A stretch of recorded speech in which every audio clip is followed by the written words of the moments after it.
All right, so this week we're carrying on in our series called Summer Stories, where we are taking some stories from our childhood that we kind of learned in Sunday school and kind of applying those to our lives now as fully mature grown adults and followers of Christ. So far up until now, we've been in the Old Testament. We've been looking, we went through creation and the fall and the Battle of Jericho, Samson, David and Goliath, a bunch of great stories, Jonah in the whale, a lot of good stories that we picked up on there. But today we're moving into the New Testament. There are a good number of stories in the New Testament, but the greatest story in the New Testament, especially when it comes to, children's ministry and Sunday school, is the birth of Jesus. We have all studied the birth of Jesus. We've studied the Christmas story. Every single year we have a Christmas sermon series and we sing Christmas carols and have Christmas parties and all that good stuff. And, we decorate everything because of it. We, get our nativity scenes out. But there's so much to that sometimes we just fly on past. Truths of the story that are in the Gospels that we just fly by because we do it over and over and over again. I mean, this is the story of God sending His Son, sending a part of the Trinity, a part of Himself to this broken, sin-filled world so that He could save all humanity. It's the greatest story. It's the greatest story in the entire Bible. Up until this moment in the Bible, up until this moment of human history, God was really for the people of Israel, and that was it. God was really they were His chosen people, and He was there to save them. And like we read last week with Jonah, God was trying to save the city of Nineveh, so He still loved all people, but the people of Israel, they were His people. But they still sinned, and they still, turned their backs on God, and they still fell short of His glory. So God instituted sacrifice so that they would have a chance to come back. But sacrifice was an incomplete thing. Basically, the people had to get an animal, a perfect animal, a pure animal to come and sacrifice and give their blood as the atonement for their sins. But as soon as that person walked away and they sinned again, then they were right back to being at odds with God. So there needed to be a more permanent solution to the issue of sin with humanity and the separation of humanity and God. And of course, God had that plan, and God had been working on that plan, and that was sending Jesus to this earth. And as we read through the Old Testament, we see God speaking to His prophets and having the prophets tell the people that this Messiah was coming, this Christ was coming. And God perfectly orchestrated the world so that Jesus could come. He perfectly orchestrated the political powers and the world power so that everything would align, so that Jesus could come at the perfect time. And then He starts to send angels as His messengers to let the world know that Jesus was coming, to let them know that this long-awaited Messiah was coming. Mary was a very young girl. She was just a teenager, and she was engaged but not yet married, still a virgin, and she receives a visit from one of the angels. This is from Luke 1. It says, "The angel said to her, 'Don't be afraid, Mary, for you have found favor with God, and behold, you will conceive in your womb and bear a son, and you shall call his name Jesus. He will be great, and he will be called the Son of the Most High, and the Lord God will give to him the throne of his father David, and he will reign over the house of Jacob forever, and to his kingdom there will be no end.'" So right here in the first chapter of the book of Luke, we see an angel telling Mary exactly what's going to happen. We see that she is going to become pregnant, and she's going to name this child Jesus, and he's going to be the king of all of Israel, that he is going to rule forever and ever and ever. But right out of the gate, what we see is this is some strange things going on. There's some strange things that's kind of hard for us to fathom. Here we have an angel coming to this girl named Mary, who's just a teenager, a lowly teenager. She's not a princess. She's not, in this, great kingly line. She's not eventually going to be royalty. But we have the angels coming to this girl who is not married. She's not, she hasn't been with a man. Her and Joseph are engaged, but they're not married yet. And then we hear this angel telling her that she's going to become pregnant. It's weird. Why in the world would God choose this girl? Why in the world would God choose this way to bring His Son into this earth? I mean, how crazy is that? How crazy is the way that God chose to bring Jesus in here? That's the way he did it, right? So after a time, Mary becomes pregnant, and it's time for Jesus to be born. And in order to fulfill many prophecies, Mary and Joseph need to take a little trip. In Luke 2, it says this. It says, in those days, a decree went out from Caesar Augustus so that all the world would be registered, each to his own town. And Joseph went up from Galilee, from the town of Nazareth to Judea, to the city of David, which is called Bethlehem, because he was of the house and the lineage of David, to be registered with Mary, his betrothed, who was with child. And while they were there, the time came for her to give birth. And she gave birth to her firstborn son and wrapped him in swaddling clothes and laid him in a manger because there was no room for them at the inn. So here we see again, we see why in the world would God do it this way? You know, there's one of those stories that we've read so many times that we know exactly what's going to happen. There's no spoilers. There's going to be no spoilers through this entire teaching time. But still, why in the world would God do it this way? Mary and Joseph get up and they have to go from their town of Nazareth all the way down to Bethlehem, a long journey. And she is very pregnant. And they go all the way down there so that they can fulfill several prophecies that the Messiah would be born in Bethlehem. We see here that David or Joseph was of the line of David. And Micah, we're told that the Messiah would be born in Bethlehem. In Isaiah 9, we're told that he would be born of David's line. So we see in this passage the fulfillment of two very, very specific prophecies. And it's while they are there in Bethlehem that Mary has Jesus. And because there was no room in the inn, Mary gives birth to Jesus in a barn. And she gives birth to Jesus in a barn. And of course, there's no crib, so she has to lay him down in a manger and a feeding trough. I mean, how crazy is this? What in the world is going on with this story? This is one of those stories, like I said, we've read so many times that we know what's going to happen. But what in the world is going on? Why would God not have his son be born in Jerusalem? Why would God not have his son be born in the palace? Why would God not have his son be born and have 100 women in waiting ready to take care of him? No, instead he's born in a barn. What in the world is going on? And on top of that, why would God have his son be born in the first century? Why would God not wait a couple thousand years and have Jesus be born in the 21st century in an industrialized nation where there's wonderful medical care and he could be taken care of? Why in the world do it this way? But here we see Jesus coming to earth for the purpose of saving mankind. And now that Jesus is here on earth, the angels are going to follow him down because they can't help but keep praising Jesus, and they got to let people know what's going on. And this interaction with the shepherds is my favorite. This is from Luke 2.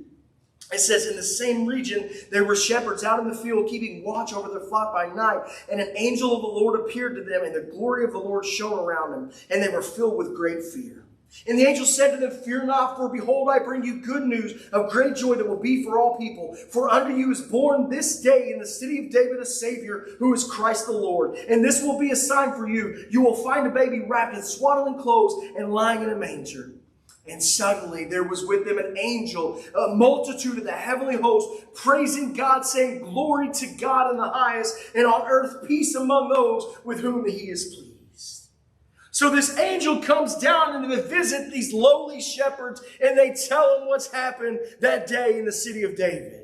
He says, in the town of Bethlehem, the Savior has been born. This Messiah has been born. And these shepherds, they knew what was going on. Every single Jewish person had been waiting for that Messiah for hundreds and hundreds and hundreds of years. And now here there's an angel in heaven, up in the skies, telling them that it has happened. The Messiah has finally been born.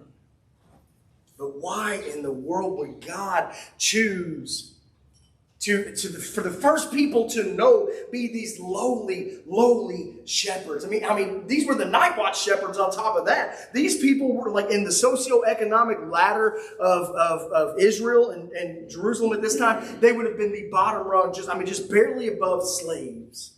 Yet this is who God chooses to tell.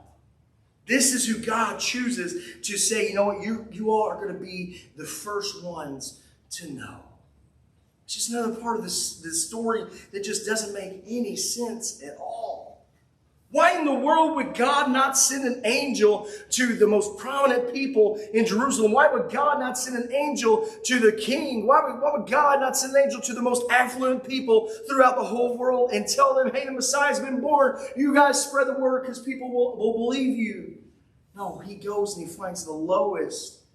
He goes to the lowest and he has an angel tell them what has happened.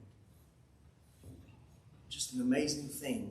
But it doesn't quite make sense. God also sent a star when Jesus was born, knowing that there would be some to see it and know its meaning. So the wise men from the east come and they see this great star and they travel to Israel. And they arrive in Israel and they talk to King Herod and they inform him that a new king has been born. And of course, with him being the current king, he's not too happy about that. So he's going to try to find out who this guy is. But fortunately, they go back to their home another route. They don't tell Herod. But when they find Jesus, they rejoice and lay gifts at his feet. This is from Matthew 2. It says, when they saw the star, they rejoiced with great joy. And going into the house, they saw the child with Mary, his mother, and they fell down and worshipped him. And then opening their treasures, they offered him gifts, gold, frankincense, and myrrh. So here you see these wise men from the east, and they follow this star all the way from their homeland so that they could seek out and find this new king, so that they could seek out and find the Messiah. You see, they had studied the scriptures. They had studied what we call the Old Testament and found out that when this star appeared, that all they had to do was follow and they would find the Messiah. Just imagine the scene in that house. Imagine the scene, Mary and Joseph and Jesus, who was an infant at this point, just hanging out. Maybe they're eating dinner. I don't know. They're just chilling. And there's a knock at the door, and it's these wise men from another country coming in with all of these gifts. At minimum, 3 wise men from the east, more likely from Persia, so a long, long way. And they come to the house, and they bow down before this infant, and they give him these gifts that are fit only for a king. This is crazy. I mean, these guys weren't even Jewish. These guys weren't even Jewish. It wasn't like they were Jewish wise men that just, came across the street. No, these people came from a totally different country. Yet God sends a star and gave them the knowledge and gave them the curiosity and gave them the drive to follow this star so that they could seek out the Messiah. It's simply amazing. But if we just think about the details of this story for just a moment, and we take the whole Christmas story, the whole nativity story, the whole story of Jesus being born, and we just look at it as a whole, it is the craziest, most backward story ever. The Son of God, the Messiah, born to a virgin who was a young teenager in the first century. And when he was born in a barn, laid in a manger, and the first people told about the birth were lowly shepherds and wise men from the east. Nothing about this story makes any sense at all. Nothing about this story is conventional. Nothing about this story is normal. Nothing about this story is what we would have written down if we were writing it, or if we would have directed if we were in charge here. But this is the way God wanted it. This is the way that God made it work. And if we're honest, we can back up and we can look at this crazy story, and it gives such validity to this story. This just goes to show us this isn't a story of man-made creativity. The fact that every single detail of the story of Jesus' birth is out of the ordinary and not what we as human beings would write or direct shows that it was orchestrated by God and God alone. Because if the gospel writers sat down and they conspired to make up this new story of how this great prophet Jesus came together, then he would have been born in a palace. He would have been born to kings and queens. He would have been, the announcement would have been to the most affluent people. Here's the deal. All of this craziness and unconventional events, it just shows us that God was in control. And all of this craziness and all of the unconventional events that pale in comparison to John's record of the beginning of Jesus' life. It's about to get even more crazy. John wrote his gospel a little bit later than the other three, and he took a totally different angle. Here's how John starts his gospel, verses 1 through 5. He says, in the beginning was the Word. The Word is Jesus. He says, in the beginning was the Word. The Word was with God, and the Word was God. He was in the beginning with God. All things were made through him, and without him was not anything made that was made. In him was life, and the life was the light of men, and the light shines in the darkness, and the darkness has not overcome it. What in the world does that have to do with the birth of Jesus? You see, whereas Matthew and Luke, they talk about the actual events of Jesus being born, what John does is he backs all the way up to the very, very beginning. He says, this is where Jesus was, and this is what Jesus was before he was born to this earth. He says the Word was in the beginning with God. The Word was God. The Word, all things were created through him, and without him nothing has been created. He says Jesus, this one who was born in Bethlehem, Jesus, this man who grew to be a great prophet, and Jesus, this one who went to the cross, he was there in the beginning with God. Jesus was God. Just understand the truth here. Before there was even humanity to fall away from God, Jesus was there. Before there was ever a need for a Savior, Jesus was there. Before there was ever a need for a Redeemer, Jesus was there with God. We step back and we think about the very beginning. We think about creation. We think about Jesus being there, being a part of God and being with God, and Jesus being the creator. And then we think about him coming to this earth. It is mind-boggling. Look at verses 10 through 14. It says, he was in the world, and the world was made through him, yet the world did not know him. He came to his own, and his own people did not receive him. But to all who did receive him, who believed in his name, he gave the right to become children of God, who were born not of blood, nor of the will of the flesh, nor of the will of man, but of God. And he said, the Word became flesh and dwelt among us. And we have seen his glory, the glory as of only the Son from the Father, full of grace and truth. Notice what John is saying. He says, Jesus made the world. Jesus created the universe and everything in it. And then he came to the world. And he became flesh and he dwelt among us. It says he came to his own people, and those people did not know him, and those people did not accept him. He says, but those that did see him, and those that did recognize him, and those that did believe in his name were given the right to become children of God. The Word became flesh and dwelt among us. Jesus, the creator of the universe, became flesh and dwelt among humanity. That's crazy. I mean, that is just nuts. That is just mind-boggling to think of. When we think about all the craziness of this story, this is the craziest fact, that the creator of the world, a being that has always existed, a God that is so big, a God that is so great, a God that is so high above anything that our brains can't even fathom how great he is, was willing to come and live a human life, to put on a mortal body just for us. To live an existence where he could come down and feel grief and sadness and pain, to feel the brokenness of this world. It is the greatest and most crazy and most wonderful fact ever. The fact that God and Jesus loved us so much that he came so that there would be possibility for salvation for mankind is utterly and totally mind-blowing, and it is the greatest truth ever told. The truth is, we've all sinned. All of humanity. We have all set ourselves up as enemies of God. We have all set ourselves up as someone who has rebelled against God. We have all, at one point in our life, turned our back on God and said, no, we're going to do it ourselves.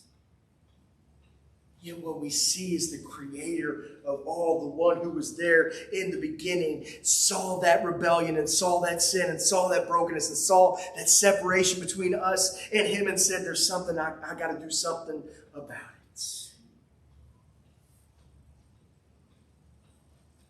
It's the greatest truth ever. We love to read the Christmas story. We love to have, do Christmas carols and have Christmas parties and all that good stuff. And so many times we miss the point. We pass right on by the majesty and the awesomeness that is Jesus coming into this earth. That Jesus, a part of God, a part of the Creator, a part of the creation, put on flesh and lived as a human being so that we could be saved. Look how Paul puts it in 2 Corinthians 5. He says, for our sake, he made him to be sin who knew no sin, so that in him we may become the righteousness of God. Paul says he made him sin, the one who had no sin. Jesus lived a perfect life. There was no sin on him, but God put the sin of mankind on him so that we would have the opportunity to become the righteousness of God. He took that punishment so that we could come to God, so that we could be redeemed, so that we could come back and be within his good grace. Such a wonderful but crazy plan. Look how Peter put it in 1 Peter 2. He says he himself bore our sins in his body on that tree so that we may die to sin and live to righteousness. By his wounds we are healed. Peter says our sin was put on him. Our sin was put on the Creator. Our sin was put on the one who's been there since the beginning. Our sin was put on Jesus. And he took it to the cross and he died. And now that he has died, then we are saved by his wounds. We are healed and we are redeemed. Jesus literally came to the earth to take our place on that cross so that the wrath of God could be justified, because God's holiness demanded that sin be dealt with. God's holiness demanded that the verdict come down and that justice be served. This is more from Paul in the church in Rome, from Romans 3. He says, but now the righteousness of God has been manifested apart from the law, although the law and the prophets bear witness to it. The righteousness of God through faith in Jesus Christ for all who believe. For there is no distinction, for all have sinned and fall short of the glory of God. And all are justified by his grace as a gift through the redemption that is in Christ Jesus, whom God put forth as a propitiation by his blood to be received by faith. This was to show God's righteousness, because in his divine forbearance he passed over former sin. All have sinned, and as a result of our sin, we fall short of the glory of God. As a result of our sin, we can't come in the same realm as God. Because of our sin, we can't be redeemed back to God. But Jesus was sent, and his blood was the propitiation for us. And in faith, we receive the good favor and the good grace. Our sins are taken care of. Our debt is taken care of. Our punishment is taken care of. Jesus is our propitiation before God. That word propitiation is used over and over and over again, so it's good that we know what it means. Propitiation means the act of appeasing or making well disposed to a deity, thus incurring divine favor or avoiding divine retribution. Notice it says that Jesus was our propitiation. Jesus came and he took our punishment, and he took our shame. And as a result of his blood, we can have good favor with God, and we can avoid this terrible wrath of God, this divine retribution. The curse and the penalty is no longer on us, but God's grace and mercy is, because of Jesus. It's amazing. It's crazy. It doesn't make any sense. John reiterates this truth in 1 John 2. He says, my little children, I'm writing these things so that you may not sin. But if anyone does sin, we have an advocate with the Father, Jesus Christ, the righteous. He's the propitiation for our sin, and not for ours only, but for the sins of the whole world. He says, if we have sin, and we will have sin, we have an advocate to the Father, who is Jesus, who's the propitiation for our sin. He was the one that died on the cross so that the Father, the perfect judge, could be appeased and that the favor of God could come down on mankind. You see, mankind deserved the wrath. Mankind deserved the punishment. Mankind deserved the death. But Jesus put himself in our place so that we could receive the favor of the Son. So that we could be redeemed. Because there is no way that we could ever save ourselves. There was no way that we could ever do it on our own. There's no way that we could ever be the propitiation for ourselves between us and God. There's no way that we could ever do anything to gain God's favor. There is no way that we could do anything on our own to appease the revenge, the vengeance of God. There's no way. It's impossible. Without Jesus, there's no hope. And before these crazy events of the birth of Jesus from Matthew and Luke, there was no chance humanity was ever going to make it back. No way at all. This is what Paul says in Colossians 2. He says, and you were dead in your trespasses and in the uncircumcision of your flesh. God made alive together with him, having forgiven us all of our trespasses by canceling the record of debt that stood against us with its legal demands. This he set aside, nailing it to the cross. You were dead in your sin. You were dead in your trespasses. You were forever separated from God. You were forever isolated from God. There was no way that you could ever come back to him. But what we see is God forgiving us of our trespasses because of Jesus. We see God forgiving us of our sin because of Jesus. And how great is it? What Paul says here, he says, canceling the record of debt that stood against us. How wonderful is that? The punishment that we so rightly deserve because of the sin in our hearts and the sin in our lives, the sins that we've committed, has been wiped out. The charges have been dropped. The conviction has been overturned. The evidence has been destroyed. And you are free to go. All because our sin was nailed to the cross right alongside our Creator and our Savior.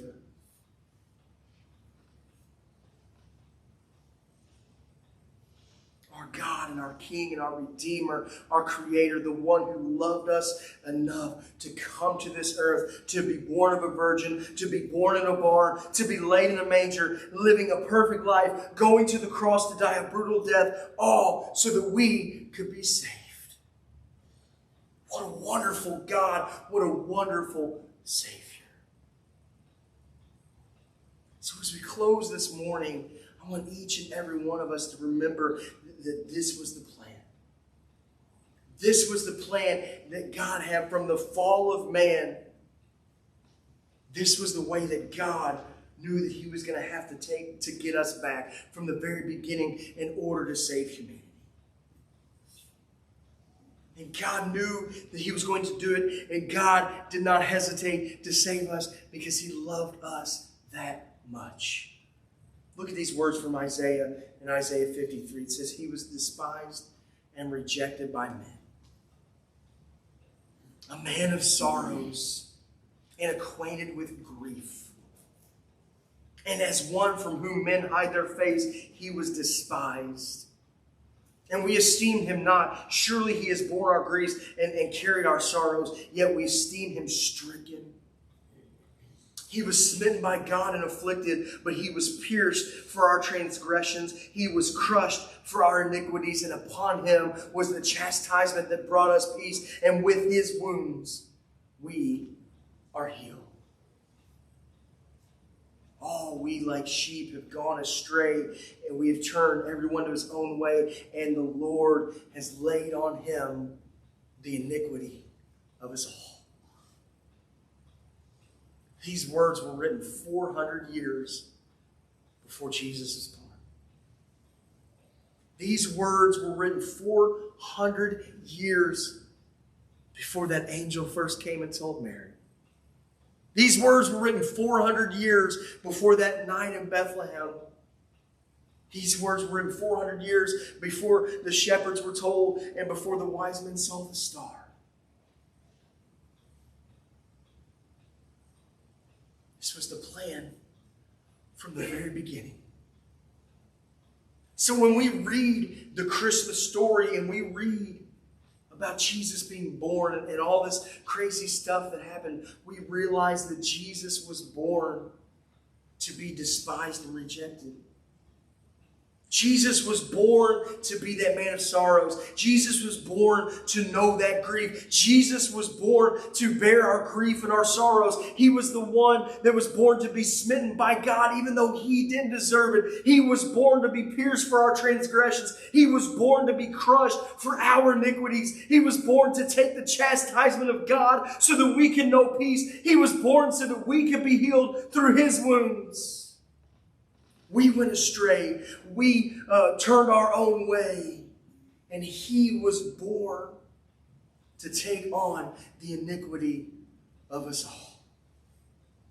Praise be to God for a loving and wonderful Savior. Let's pray.